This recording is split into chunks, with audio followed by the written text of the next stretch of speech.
근데 어머니께서 계속 언어가 굉장히 중요하다.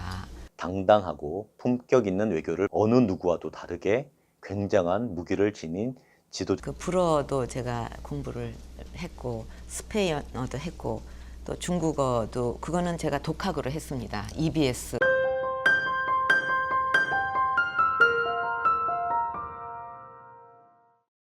안녕하십니까. 박근혜 광장의 김휘종입니다. 박근혜 대통령님의 어학 실력은 유명합니다. 국어를 제외하고 4개 외국어를 하시는 것으로 알려져 있습니다.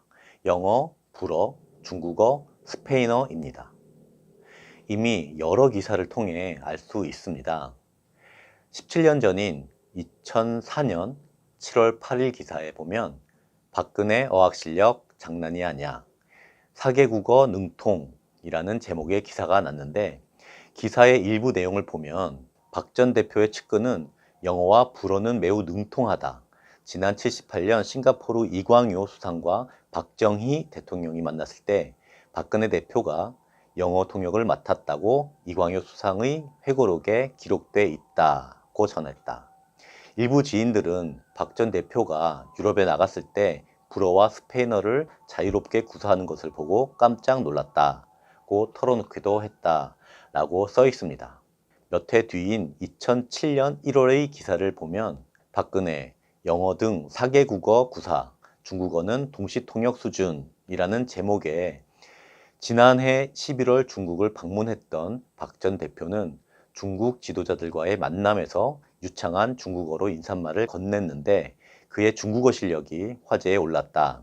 다이빙거 외교부 상무부부장은 박 전 대표의 중국어 인사말에 대해 중국어를 정말 잘한다고 칭찬했다. 리콴유 싱가포르 고문장관은 박 전 대표와의 면담에서 1979년 10월 16일 총리 시절 박 전 대표를 한 번 만난 적이 있는데 그때 박정희 전 대통령과의 회담을 직접 통역했었다며 굉장히 반가워했다.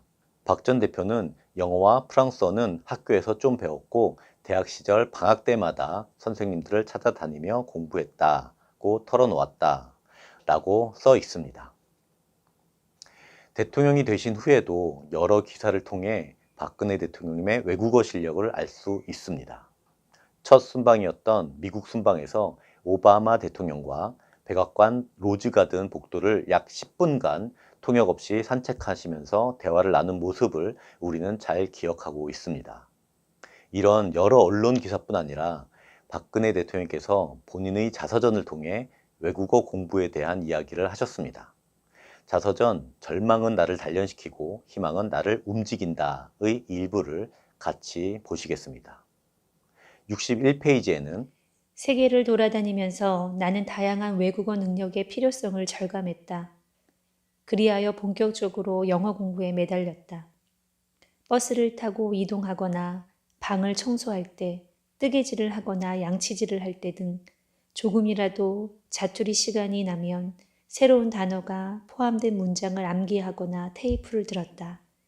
유명한 원작들을 원서로 읽은 만큼 영어가 익숙해진 뒤에야 비로소 어느 정도 영어에 대한 갈증이 해소되는 느낌이었다. 영어에 자신감이 붙자 프랑스어와 스페인어까지 그 영역을 넓혔다. 언어는 내 삶의 질을 높여주는 수단이었다. 다른 나라 말을 구사할 수 있다는 성취감은 생각보다 컸다. 이렇게 외국어 공부가 대통령님께 큰 성취감을 주었습니다. 대학 졸업 후 프랑스로 유학을 가신 후에도 공부는 계속되었습니다.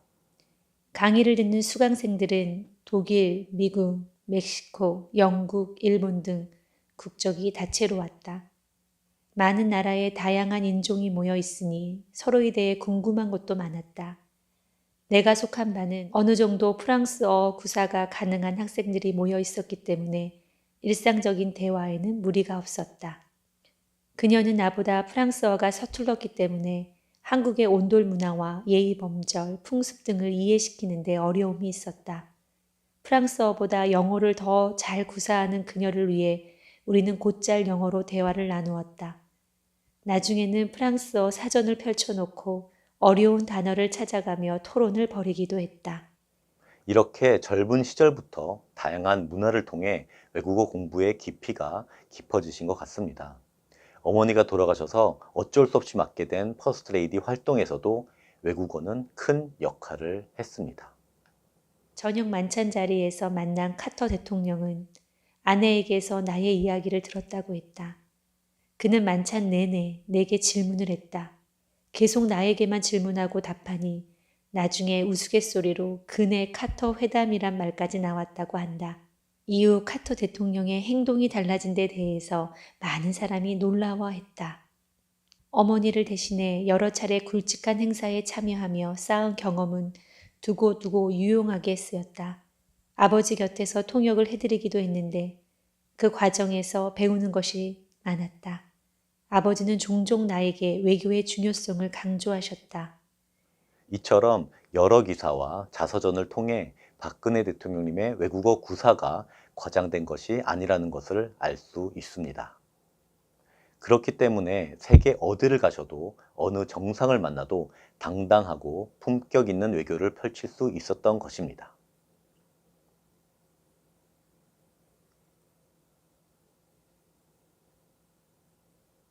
혹자는 대통령의 외국어 구사 능력이 자랑거리냐, 원어민처럼 발음이 좋은 것도 아니고 어차피 공식 통역이 다 있는데 큰 업적인 것처럼 홍보를 하느냐고 합니다. 맞습니다. 국가 정상 간의 대화는 당연히 공식 통역이 있고 또 통역을 통해 많은 공식적인 이야기를 나눕니다. 하지만 때로는 가까이서 눈을 맞추며 자연스럽고 막힘없이 하는 소통이 외교에서는 국격과 국력에 큰 영향을 준다고 할 수 있습니다. 언어라는 것이 자타가 공인하고 세계가 인정하는 박근혜 대통령님의 외교 능력 중 일부이긴 합니다만 어느 누구와도 다르게 굉장한 무기를 지닌 지도자라는 것은 분명합니다. 마지막으로 외국어에 대한 질문에 직접 답을 하시는 박근혜 대통령님의 모습을 보여드리며 이번 영상을 마치겠습니다. 감사합니다. 영어는 어디서 그렇게 열심히 배우셨습니까? 이제 학교에서 기본적으로 배웠고요. 그 다음에 이제 어머니가 살아 계실 때, 제가 그때 뭐 막 언어를 많이 배워야 된다 하는 그런 절박한 상황이 아니었잖아요. 또 어머니가 그렇게 갑자기 돌아가신다는 건 상상도 못 했고요. 근데 어머니께서 계속 언어가 굉장히 중요하다. 이거 여러 가지를 배우라고 계속 권유를 하셨어요. 그래서 제가 또 어머니 말씀을 잘 듣는 사람입니다. 그래서 어머니 말씀대로 방학 때도 따로 공부하러 다니고 또 외국인하고 대화도 하면서 그 어머니 말씀대로 제가 노력을 했어요. 그러다가 이제 갑자기 어머니가 돌아가시고 나니까 그 어머니가 하시던 퍼스트 레디 역할을 제가 대행하게 됐는데 그 당시에 우리나라가 많은 외국의 그 귀빈들, 그 국빈들을 초청을 많이 했습니다. 그때 이제 어머니를 대신해서 그 이제 어머니가 하시던 역할, 이렇게 많은 외국 손님들을 만나면서 그때 굉장히 유용하게 그 썼습니다. 그 외국어 그 공부한 것을. 그리고 이제 뭐 지금도 정치를 하면서도 또 틈틈이 그런 네. 경우가 있을 때 이렇게 하고. 소문에 뭐 영어 말고 몇 개 국어를 구사하신다 이런 말이. 그러니까 이제 그 불어도 제가 공부를 했고 스페인어도 했고 또 중국어도 그거는 제가 독학으로 했습니다. EBS 그 방송을 보면서. 그래서 이제 그렇게 쓴 게 외국 가가지고 좀 보람 있을 때가 많이 있었어요. 암만 해도 그 나라 말로 하게 되면 그분들도 참 친근감을 이제 많이 느끼게 되고. 그래서 한 번은 이제 그 저기 중국에 제가 대통령 특사로 방문을 했는데 거기에 그 탕자쉔 국무위원께서 항상 중국을 방문하면 이렇게 바쁘게 그냥 일정 소화하고 공식 행사만 하다가 이렇게 간다. 그러지 말고 좀 여유 있게 시간을 갖고 와서 여기 구경할 때도 많고 좋은 데 많은데 한번 이렇게 관광도 하면서 가라고 다음번에는 그렇게 저한테 말씀을 하셨어요. 그래서 제가 그 말씀을 듣고 그냥 중국말로 튀어나온다는 얘기가 아유 제가 그렇게 좋은 팔자가 되나요? 그랬어요. 그래가지고 이제 막 중국 분들은 웃고 같이 방금 그 말씀 중국어로 한번 해보시죠. 我哪里有这么好的运气呢？ 저는 못 알아듣겠습니다.